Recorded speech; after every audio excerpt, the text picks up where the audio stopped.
Eu vou ler para vocês relatos do site casafantasma.org. Meu nome é Pedro, estou com 36 anos, em 2004. Apesar de ter pavor do sobrenatural, sempre fui muito receptivo para esse tipo de coisas. Desde pequeno eu via vultos, sentia presenças e coisas do gênero. Fiquei bastante surpresa em descobrir este site e constatar que várias pessoas tiveram situações semelhantes e até muito mais assustadoras que as minhas. Vou relatar alguns casos que aconteceram comigo. A visita do morto. Já tive a sensação de estar sendo agarrado várias vezes quando estava na cama à noite. Graças a Deus isto parou. Mas uma vez tive uma sensação totalmente diversa que até hoje não sei explicar. Foi mais ou menos em 1993. Eu estava deitado na cama da minha mãe juntamente com ela e estava acordado olhando para o teto. Lembro de ter olhado a hora e fechado os olhos. Nesta época eu tinha um pouco de insônia e estava bem acordado. De repente, meu corpo enrijeceu e fiquei todo paralisado. Me sentia vendado, amarrado e amordaçado em um lugar frio, no meio de um matagal. O mais estranho é que eu via tudo, mesmo estando com os olhos fechados. Eu, ou ele, sei lá, estava jogado no chão e tinha mais 6 ou 7 homens com ele falando entre si, mas eu não pude escutar nada. Eles puxaram suas armas e descarregaram em mim, ou nele. Fiquei pulando na cama com o impacto das balas, mas graças a Deus eu não sentia dor. Só fazia o movimento do corpo sendo atingido. Depois de vários minutos, que pareceram horas, comecei a me mexer muito lentamente e cutuquei chorando a minha mãe. Contei o que tinha acontecido e ela disse que eu sonhei, mas eu estava acordado.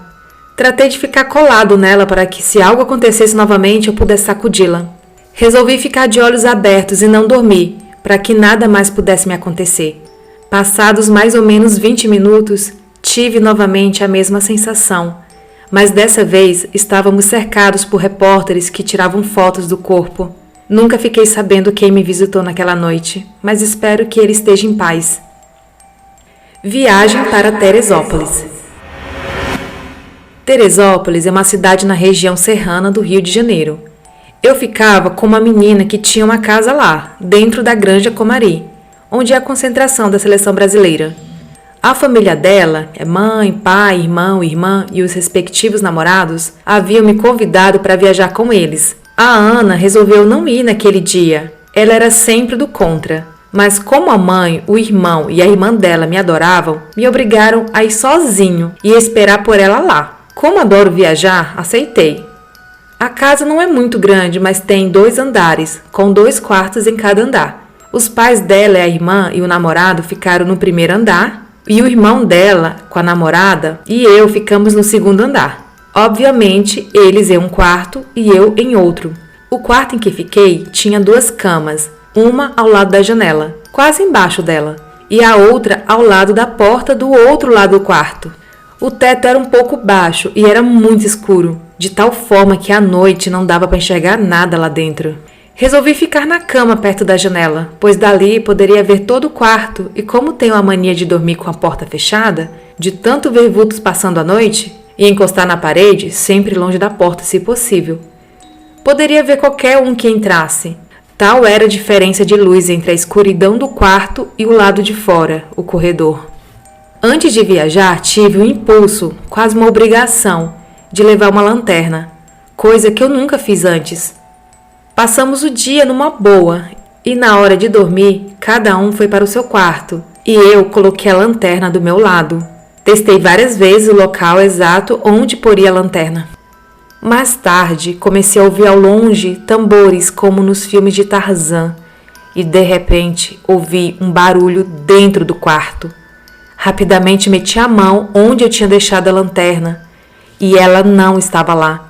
Comecei a tatear freneticamente e então alguém falou comigo. Não precisa se preocupar, querido, sou eu. A voz era bastante rouca e tentava imitar a voz da mãe da Ana, que sempre me chamou assim. E eu pensava, o que a dona Sueli está fazendo aqui? O que o marido dela vai pensar? Então me lembrei que era impossível entrar no quarto sem que eu visse por causa da diferença de luz entre o quarto e o corredor. Quando me lembrei disso, a lanterna apareceu no lugar onde deveria estar. Quando iluminei o lugar de onde vinha a voz, Não havia nada. Apavorado, voei escada abaixo e fiquei sentado na sala esperando o dia clarear. Ainda bem que a Ana resolveu ir no dia seguinte e tivemos uma noite sem nenhuma visita. Esse relato foi enviado pelo Pedro, do Rio de Janeiro.